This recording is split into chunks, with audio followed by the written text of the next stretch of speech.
ಇನ್ನು ಶ್ರೀಲಂಕಾಗೆ ಸಾಕಷ್ಟು ಜೆಡಿಎಸ್ ಮುಖಂಡರ ಸಂಬಂಧಿಕರು ದೌಡಾಯಿಸ್ತಾ ಇದ್ದಾರೆ. ಶ್ರೀಲಂಕಾದಲ್ಲಿ ಕೆಲವರು ಕಾಣೆಯಾಗಿದ್ದಾರೆ, ಕೆಲವರು ಸಂಪರ್ಕಕ್ಕೆ ಸಿಗ್ತಾ ಇಲ್ಲ, ಮೊಬೈಲ್ ರಿಸೀವ್ ಮಾಡ್ತಾ ಇಲ್ಲ, ಅವರು ಎಲ್ಲಿ ಹೋಗಿದ್ದಾರೋ ಗೊತ್ತಿಲ್ಲ. ಇಂಥ ಯಾವ ವಿಚಾರಗಳು ಬಂದರೂ ಕೂಡ ವಿಶೇಷವಾಗಿ ಜೆಡಿಎಸ್ ಮುಖಂಡ ಸಂಬಂಧಿಕರು ಯಾರ್ಯಾರಿದ್ದಾರೋ ಅವರೆಲ್ಲರೂ ಕೂಡ ಇಮ್ಮಿಡಿಯೇಟ್ ಆಗಿ ಶ್ರೀಲಂಕಾ ಕಡೆಗೆ ರಶ್ ಆಗ್ತಾ ಇದ್ದಾರೆ, ಲಂಕಾಗೆ ತೆರಳುತ್ತಾ ಇದ್ದಾರೆ ಮೃತಪಟ್ಟ ಮುಖಂಡರ ಸಂಬಂಧಿಕರು. ಈಗ ಇಂಥ ವಿಚಾರಗಳಲ್ಲಿ ಈಗ ಮೃತದೇಹವನ್ನು ತರಬೇಕು ಅಂತ ಆದರೂ ಕೂಡ ಸಾಕಷ್ಟು ಆ ಒಂದು ವಿಚಾರಕ್ಕೆ ಸಂಬಂಧಪಟ್ಟಂತೆ ಫಾರ್ಮಾಲಿಟೀಸ್ನ ಕಂಪ್ಲೀಟ್ ಮಾಡಬೇಕಾಗುತ್ತೆ. ಆ ದೃಷ್ಟಿಯಿಂದ ಜೊತೆಗೆ ಕೆಲವರಿಗೆ ಗಾಯಗಳಾಗಿರಬಹುದು, ಚಿಕಿತ್ಸೆ ಪಡೆದುಕೊಳ್ತಾ ಇರಬಹುದು, ಅಂಥವ್ರನ್ನ ನೋಡೋ ವಿಚಾರದಲ್ಲಿಯೂ ಕೂಡ ಒಂದು ದೊಡ್ಡ ಧಾವಂತದಲ್ಲಿ ಅವರ ಸಂಬಂಧಿಕರು ಇದೀಗ ದೌಡಾಯಿಸ್ತಾ ಇದ್ದಾರೆ. ಶ್ರೀಲಂಕಾಗೆ 8 ಜನರ ತಂಡ ಇದೀಗ ತೆರಳುತ್ತಾ ಇದೆ. ಸಂಜೆ 5:45 ವಿಮಾನದಲ್ಲಿ ಬೆಂಗಳೂರಿಂದ ಕೊಲಂಬೋಗೆ ಇವರು ಪ್ರಯಾಣವನ್ನು ಬೆಳೆಸ್ತಾ ಇದ್ದಾರೆ.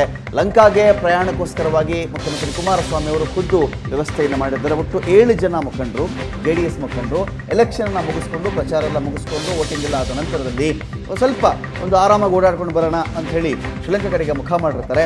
ಇಂಥ ಸಂದರ್ಭದಲ್ಲಿಯೇ ಕೆಲವು ಹೋಟೆಲ್ ಚರ್ಚನ್ನು ಗುರಿಯಾಗಿಸಿಕೊಂಡು ಒಂದು ದೊಡ್ಡ ಬಾಂಬ್ ಅಟ್ಯಾಕ್ ಆಯಿತು. ಆ ಒಂದು ಅಟ್ಯಾಕ್ನಲ್ಲಿ 4 ಜನ ಅಫಿಷಿಯಲ್ ಆಗಿ ಮೃತಪಟ್ಟಿದ್ದಾರೆ ಅಂತೇಳಿ ಕುಮಾರಸ್ವಾಮಿ ಅನೌನ್ಸ್ ಮಾಡಿದ್ದಾರೆ. ಉಳಿದಿರುವ 3 ಬಗ್ಗೆ ನಮಗೆ ಮಾಹಿತಿ ಇಲ್ಲ ಅಂತ ಅವರು ಹೇಳಿದ್ದಾರೆ. ಹಾಗಾಗಿ ಒಂದು 8 ಜನರ ತಂಡ ಇದೀಗ ಕೊಲಂಬೋಗೆ ರಶ್ ಆಗ್ತಾ ಇದೆ.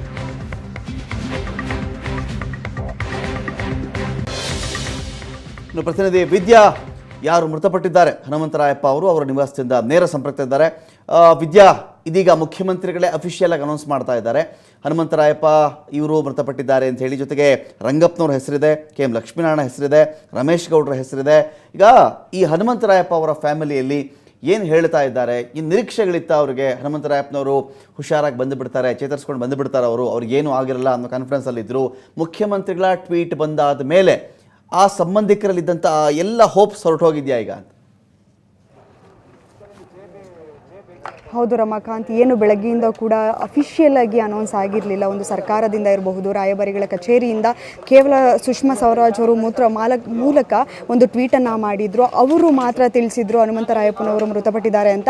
ಆದರೆ ಸಾಕಷ್ಟು ನಾಯಕರು ಈಗ ಬಂದಿರುವಂತಹದ್ದು, ಸಾಕಷ್ಟು ನಾಯಕರು ಇಲ್ಲಿಗೆ ಭೇಟಿಯನ್ನು ಕೊಡ್ತಾ ಇದ್ದಾರೆ. ಅಲ್ಲದೆ ಈಗ ಸ್ವತಃ ಮುಖ್ಯಮಂತ್ರಿಗಳೇ ಹನುಮಂತರಾಯಪ್ಪನವರು ಇರಬಹುದು, ಇನ್ನೂ 4 ಜನ ಮೃತಪಟ್ಟಿದ್ದಾರೆ ಅಂತ ಒಂದು ಟ್ವೀಟನ್ನು ಮಾಡಿದ್ದಾರೆ. ಈಗ ಅವರ ಮನೆಯಲ್ಲಿ ಮೌನ ಆವರಿಸಿದೆ ಅಂತಲೇ ಹೇಳಬಹುದು. ಇನ್ನು ಸಾಕಷ್ಟು ಮುಖಂಡರು ಬೆಳಗ್ಗೆಯಿಂದಲೂ ಕೂಡ ಸದಾನಂದ ಗೌಡ್ರು ಇರಬಹುದು, ವೀರಪ್ಪ ಮೊಯ್ಲಿ ಅವರು ಇರಬಹುದು ಭೇಟಿ ಕೊಟ್ಟಿದ್ದಾರೆ. ಈಗ ನಮ್ಮ ಬಳಿ ವೀರಪ್ಪ ಮೊಯ್ಲಿ ಅವರೇ ಬರ್ತಾ ಇದ್ದಾರೆ. ಸೊ ಅವರು ಏನು ಹೇಳ್ತಾರೆ ಅಂತ ಕೇಳೋಣ.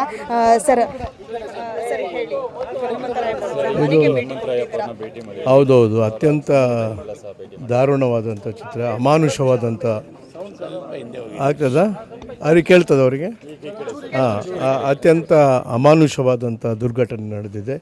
ಅದು ಕೂಡ ಅಮಾಯಕರನ್ನು ಈ ರೀತಿಯಲ್ಲಿ ಯಾವುದೇ ಕಾರಣ ಇಲ್ಲದೆ ಇವತ್ತು ಈ ರೀತಿಯಲ್ಲಿ ಉಗ್ರಗಾಮಿಗಳು ಇವತ್ತು ಕೊಲೆ ಮಾಡಿದ್ದು ನಿಜವಾಗಿ ಸಂಪೂರ್ಣ ಖಂಡನೀಯವಾದಂಥ ವಿಚಾರ. ಈ ಬಗ್ಗೆ ಶ್ರೀಲಂಕಾದ ಸರ್ಕಾರ ಕಾರ್ಯೋನ್ಮುಖರಾಗಬೇಕು. ಇಂತೂ ಇಡೀ ಜಗತ್ತು ಇದನ್ನು ಖಂಡಿಸುವಂಥದ್ದು ಅವಶ್ಯಕತೆ ಇದೆ. ಅದು ಕೂಡ ನಮ್ಮ ಹನುಮಂತರಾಯಪ್ಪನವರು ಮೊನ್ನೆ ನಮ್ಮದು ಕೊನೆ ಕ್ಯಾಂಪೇನ್ ಇಲ್ಲೇ ಆಯಿತು ಚುನಾವಣೆಯಲ್ಲಿ. ಪಾಪ ಅವರೆಲ್ಲ ಬಂದು ಅದೇ ಅನೇಕರು 7 ಜನ ಕೂಡ ನಮಗೆ ಮುಖ್ಯವಾಗಿ ವಿಶೇಷವಾದಂಥ ರೀತಿಯಲ್ಲಿ ಕೆಲಸ ಮಾಡಿದ ಅತ್ಯಂತ ಪ್ರಾಮಾಣಿಕರು, ದಕ್ಷರು, ಭಾಳ ಒಂದು ಅಮೂಲ್ಯವಾದಂಥ ಒಂದು ಜೀವಗಳನ್ನು ನಾವು ಕಳ್ಕೊಂಡು ನಾನು ಮತ್ತು ನಮ್ಮ ಎಲ್ಲ ಸಂಗಾತಿಗಳು ವಿಶೇಷವಾದಂಥ ಒಂದು ನಷ್ಟ ಅನುಭವಿಸ್ತೇವೆ. ಅವರ ಮನೆಯವರಿಗೂ ಕೂಡ ವಿಶೇಷವಾದಂಥ ತುಂಬಲಾರದ ನಷ್ಟ ಆಗ್ತದೆ. ಅದಕ್ಕೆ ದೇವರೇ ಅವರಿಗೆ ಸಾಂತ್ವನ ಮಾಡಬೇಕೆ ಹೊರತು ನಾವೇನು ಸಾಂತ್ವನ ಮಾಡುವಂಥ ಪರಿಸ್ಥಿತಿಯಲ್ಲಿ ಕೂಡ ಈಗ ಇಲ್ಲ. ಭಾಳ ದುರಂತ. ನಮಗೆ ವೆಂಕಟರಮಣಯ್ಯ ಅಂಥೇಳಿ ದೊಡ್ಡಬಳ್ಳಾಪುರ ಶಾಸಕರು. ಅದು ಬೆಳಿಗ್ಗೆಯಿಂದ ನಾನು ವರ್ತಮಾನ ಸಿಕ್ಕಿದ ಕೂಡಲೇ ಈ ಬಗ್ಗೆ ನಮ್ಮ ಕೇಂದ್ರದ ವಿದೇಶಾಂಗ ಸಚಿವೆಯಾದಂಥ ಶ್ರೀಮತಿ ಸುಷ್ಮಾ ಸ್ವರಾಜ್ ಅವರಿಗೂ ಮಾತಾಡಿದೆ. ಮತ್ತು ಅವರ ಜಾಯಿಂಟ್ ಸೆಕ್ರೆಟರಿ, ಅದಕ್ಕೆ ಸಂಬಂಧಪಟ್ಟಂಥ ಎಲ್ಲ ಅಧಿಕಾರಿಗಳನ್ನು, ಅವರು ಕೊಲಂಬೋದಲ್ಲಿರತಕ್ಕಂಥ ಮಿಷನ್ನು ಮತ್ತು ಎಂಬೆಸಿಯನ್ನು ಕೂಡ ನಾನು ಕಾಂಟ್ಯಾಕ್ಟ್ ಮಾಡಿ ಅದಕ್ಕೆ ಮೃತದೇಹಗಳನ್ನು ಐಡೆಂಟಿಫೈ ಆದ ಕೂಡಲೇ ಆ ಮೃತದೇಹಗಳು ಈ ಭಾಗಕ್ಕೆ ಬರ್ತದೆ. ಅದರಲ್ಲಿ 4 ಬಾಡಿಗಳು ಈಗ ಐಡೆಂಟಿಫೈ ಆಗಿದೆ, ಮರಣ ಬಂದಿದೆ ಅಂತ. ಇನ್ನೊಂದು 3 ಐಡೆಂಟಿಫೈ ಆಗಬೇಕು. ಅದು ಐಡೆಂಟಿಫೈ ಆದ ಕೂಡಲೇ ಇಲ್ಲಿ ಬರ್ತದೆ. ಎಸ್. ಹಲೋ ಮೇಡಮ್, ನೋಡಿದ್ರಲ್ಲ.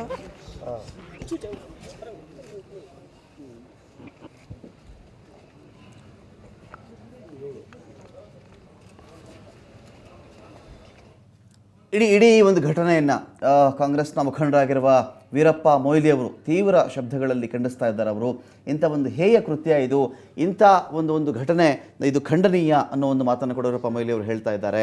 ಹನುಮಂತರಾಯಪ್ಪ ಅವರ ನಿವಾಸಕ್ಕೆ ಅವರು ಭೇಟಿ ಕೊಟ್ಟಿದ್ದಾರೆ. ಹನುಮಂತರಾಯಪ್ಪನವರು JDSನ ಮುಖಂಡರು, ದಾಸರಹಳ್ಳಿ ಭಾಗದಲ್ಲಿ ಇವರು ವಾಸವಾಗಿರ್ತಾರೆ. ಇವರು ಈ ಎಲ್ಲ ವಿಷಯಗಳು ಸುಳ್ಳಾಗಲಿ ಅಂತ ಹೇಳಿ ಇವರ ಇಡೀ ಮನೆ ಸಂಬಂಧಿಕರು, ಆಪ್ತರು, ಸ್ನೇಹಿತರು, ಕಾರ್ಯಕರ್ತರು ಎಲ್ಲರೂ ಕೂಡ ಕೇಳಿಕೊಳ್ತಾ ಇದ್ರು. ಆದರೆ ಇದೀಗ ಒಂದು ಆಘಾತಕಾರಿ ಸುದ್ದಿ ಇದು. ಮುಖ್ಯಮಂತ್ರಿಗಳು ಅಧಿಕೃತವಾಗಿ ತಮ್ಮ ಟ್ವಿಟರ್ನ ಖಾತೆಯ ಮೂಲಕವಾಗಿ 4 ಹೆಸರನ್ನು ಪ್ರಕಟಿಸ್ತಾರೆ. ಯಾರ್ಯಾರು? Ramesh Gowda, KM Lakshminarayana, M Rangappa, KG Hanumantharayappa ಇವರು ಮೃತಪಟ್ಟಿದ್ದಾರೆ. ಶ್ರೀಲಂಕಾದ ಬಾಂಬ್ ವಿಸ್ಫೋಟದಲ್ಲಿ ಇಷ್ಟು ಜನ ಮೃತಪಟ್ಟಿದ್ದಾರೆ ಅಂತ ಹೇಳಿ ಹೇಳ್ತಾ ಇದ್ದಂತೆಯೇ ಇಡೀ ಮನೆ ಕುಟುಂಬಸ್ಥರು, ಅವರ ಸ್ನೇಹಿತರು, ಗೆಳೆಯರು, ಕಾರ್ಯಕರ್ತರು ಎಲ್ಲರೂ ಕೂಡ ಒಂದು ರೀತಿಯಲ್ಲಿ ತುಂಬ ನೊಂದುಕೊಳ್ತಾರೆ, ದುಃಖ ತಪ್ತರಾಗ್ತಾರೆ. ಒಂದು ಆಘಾತ ಅವ್ರು ಕಾಡ್ತಾ ಇರುತ್ತೆ. ಅವರ ನಿವಾಸಕ್ಕೆ ಇದೀಗ ವೀರಪ್ಪ ಮೊಯ್ಲಿ ಅವರು ಕೂಡ ಬಂದು ಇಡೀ ಘಟನೆಯನ್ನು ಖಂಡಿಸ್ತಾ ಇದ್ದಾರೆ. ಇವರೆಲ್ಲ ಈ ರೀತಿಯಲ್ಲಿ ಹೋಗಿದ್ರು, ಇಂಥ ಘಟನೆ ಯಾರೂ ಕೂಡ ಮಾಡಬಾರ್ದು, ಇಂಥ ಒಂದು ವಿಚಾರಗಳಿಂದ ಯಾವ ಉದ್ದೇಶವೂ ಯಾರಿಗೂ ಈಡೇರಿಕೆ ಆಗೋದಿಲ್ಲ ಅನ್ನೋ ಒಂದು ಮಾತನ್ನು ಕೂಡ ವೀರಪ್ಪ ಮೊಯ್ಲಿ ಅವರಲ್ಲಿ ಮಾತನಾಡ್ತಾ ಇದ್ರು.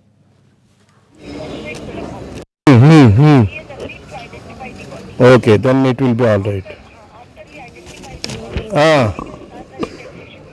Okay.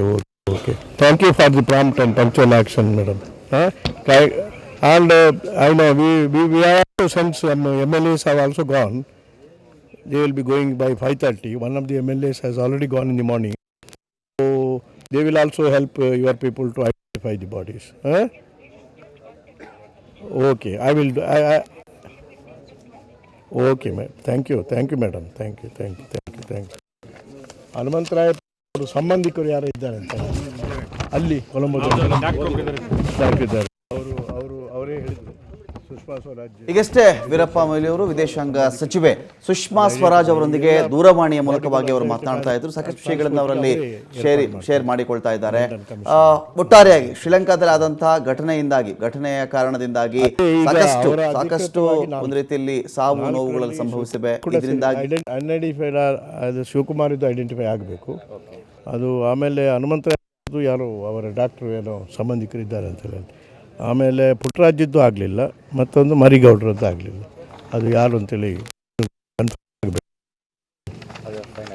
ಫೈನಲ್ ಆಗಬೇಕು. ಹೌದು, ನಾವು ಸತತ ಸಂಪರ್ಕದಲ್ಲಿದ್ದೇನೆ. ವಿದೇಶಾಂಗ ಮಂತ್ರಿಮಂಡಲದಲ್ಲಿ ವಿದೇಶಾಂಗ ಸಚಿವರ ಹತ್ರ ಈಗಲೇ ಮಾತಾಡಿದ್ದೀನಿ, ಮೇದುರುಗಡೆನೆ ಪ್ರಕಾರ ಉಳಿದ ಅಧಿಕಾರಿಗಳ ಹತ್ರ ಕೂಡ ಮಾತಾಡ್ತಾ ಇದ್ದೀವಿ. ಅಲ್ಲಿ ಇಂಡಿಯನ್ ಎಂಬಸಿ ಯಾವುದು ಕೊಲಂಬೋದಲ್ಲಿದ್ದಾರೆ, ಅವರು ಕೂಡ ನಮ್ಮ ಹೋಗ್ತಾರೆ, ಅವರಿಗೆ ಸಹಾಯ ಮಾಡ್ತಾರೆ ಬಾಡಿ ಐಡೆಂಟಿಫೈ ಮಾಡಲಿಕ್ಕೆ. SR ವಿಶ್ವನಾಥ್ ನಮ್ಮ ಯಲಹಂಕದ MLA ಅವರು ಕೂಡ ಅಲ್ಲಿ ಬೆಳಿಗ್ಗೆ ಹೋಗಿದ್ದಾರೆ. ನಾನು 2 ಬಾರಿ ಫೋನ್ ಮಾಡಿದ್ರು.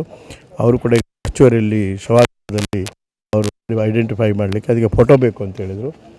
7 ಜನರದ್ದು ಫೋಟೋ ಕೂಡ ನಾವು ಕಳಿಸ್ತೇವೆ. ಆದ್ದರಿಂದ ನಿರಂತರವಾಗಿ ಇವರನ್ನು ಈಗ ಭಾಳ ಇವರಿಗೆ ಸಾಂತ್ವನ ಮಾಡಲಿಕ್ಕೆ ನಾವು ಬಂದಿದ್ದೀವಿ. ಆದರೆ ದೇವರೇ ಸಾಂತ್ವನ ಮಾಡಬೇಕೆ ಹೊರತು ಮನುಷ್ಯನನ್ನು ಸಾಂತ್ವನ ಮಾಡತಕ್ಕಂಥ ಪರಿಸ್ಥಿತಿಯಲ್ಲಿ ಇಲ್ಲ. ಒಳ್ಳೆ ಅದು ಐಡೆಂಟಿಫೈ ಆದ ಕೂಡಲೇ ಎಲ್ಲ ಮೃತದೇಹಗಳನ್ನು ಸಾಗಿಸಲಿಕ್ಕೆ ಅಲ್ಲಿ ಇಂಡಿಯನ್ ಎಂಬಸಿ ಅವರೇ ಕೆಲಸ ಮಾಡ್ತಾರೆ. ಹೌದು, ಹೋಗ್ತಾ ಇದ್ದಾರೆ. 5 ಹೌದು, ಸಂಬಂಧಿಕರು ಅವರು ಹೋಗ್ತಾ ಇದ್ದಾರೆ. ಅಲ್ಲಿ ನಮ್ಮ ಶಿವಕುಮಾರ್ ಅವರ ಎಲ್ಲ ಹೋಗ್ತಾ ಇದ್ದಾರೆ. ಆಮೇಲೆ ಕೃಷ್ಣಪ್ಪ ಅಂತೇಳಿ ನಮ್ಮ ಮುಖಂಡರು ಅವರು ಕೂಡ ಹೋಗ್ತಾ ಇದ್ದಾರೆ. ಒಂದು 5-6 ಜನರು. ನೆಲಮಂಗಲದ MLA ಅವರು ಕೂಡ ಹೋಗ್ತಾ ಇದ್ದಾರೆ. ನಾವೆಲ್ಲ ಪ್ರಯತ್ನ ಮಾಡ್ತೇವೆ. ಒಮ್ಮೆ ಬಾಡಿಗಳೆಲ್ಲ ಐಡೆಂಟಿಫೈ ಆದ ಕೂಡಲೇ ಟ್ರಾನ್ಸ್ಪೋರ್ಟು ಮಾಡಲಿಕ್ಕೆ ಅದೆಲ್ಲ ತಕ್ಷಣ ಕಾರ್ಯಕ್ರಮ ತೆಗೆದುಕೊಳ್ತೀರಿ ಅಂತೇಳಿ ಶ್ರೀಮತಿ ಸುಷ್ಮಾ ಸ್ವರಾಜ್ ಅವರು ನಮಗೆ ಆಶ್ವಾಸನೆ ಕೊಡ್ತಾರೆ. ನೋಡಿದ್ರಲ್ಲ ರಮಾಕಾಂತ್, ಇವಿಷ್ಟು ಮಾತುಗಳು. ನಾವು ಸುಷ್ಮಾ ಸ್ವರಾಜ್ ಅವರನ್ನು ಸಂಪರ್ಕ ಮಾಡಿದ್ದೇನೆ, ದೂರವಾಣಿ ಸಂಪರ್ಕದಲ್ಲೇ ನಾನು ಈಗ ತಾನೇ ಮಾತಾಡಿದೆ. ಅವರು ಕೂಡ ಹೇಳಿದ್ದಾರೆ ರಾಯಭಾರಿ ಕಚೇರಿಯಿಂದ 4 ಜನ ಸತ್ತಿದ್ದಾರೆ ಅನ್ನೋ ಮಾಹಿತಿ ಬಂದಿದೆ. ಆದರೆ ಇನ್ನೂ ಬಾಡಿಗಳನ್ನು ಹುಡುಕುವಂತಹ ಕಾರ್ಯ ಮಾಡ್ತಾ ಇದ್ದೀವಿ. ಅವರು ಮೃತಪಟ್ಟಿದ್ದಾರಾ ಇಲ್ವಾ ಅನ್ನೋ ಕೂಡ ಇನ್ನೂ ಅಧಿಕೃತವಾಗಿ ಇಲ್ಲ. ಅವರು ಸಿಕ್ಕ ನಂತರ ಅಂದರೆ ಈಗ ಏನು 4 ಜನರಿದ್ದಾರೆ ಅವರನ್ನು ವಾಪಸ್ಸು ಕರೆಸುವಂತಹ ಕೆಲಸವನ್ನು ಮಾಡ್ತಾ ಇದ್ದೀವಿ. ಮೃತದೇಹಗಳಿಂದ ನೇರವಾಗಿ ವಾಪಸ್ಸನ್ನು ಕರೆಸ್ತೀವಿ. ಅಲ್ಲದೆ ಇನ್ನು ಇಲ್ಲಿಂದ ಕೂಡ ಆಲ್ರೆಡಿ ಯಲಹಂಕ ಶಾಸಕರಾಗಿರುವಂತಹ ವಿಶ್ವನಾಥ್ ಅವರು ಇರಬಹುದು, ಇನ್ನು ಹಲವಾರು ಮುಖಂಡರು ಆಲ್ರೆಡಿ ಹೋಗೋದಕ್ಕೆ ಒಂದು ಸಿದ್ಧತೆಯನ್ನು ನಡೆಸಿದ್ದಾರೆ. ನೆಲಮಂಗಲ MLAಗಳು ಕೂಡ ಈಗ 8 ಜನರ ತಂಡ ಒಂದು ಸಂಜೆ 5:45ಕ್ಕೆ ಶ್ರೀಲಂಕಾಗೆ ತೆರಳಿದ್ದಾರೆ. ರಮಾಕಾಂತ್.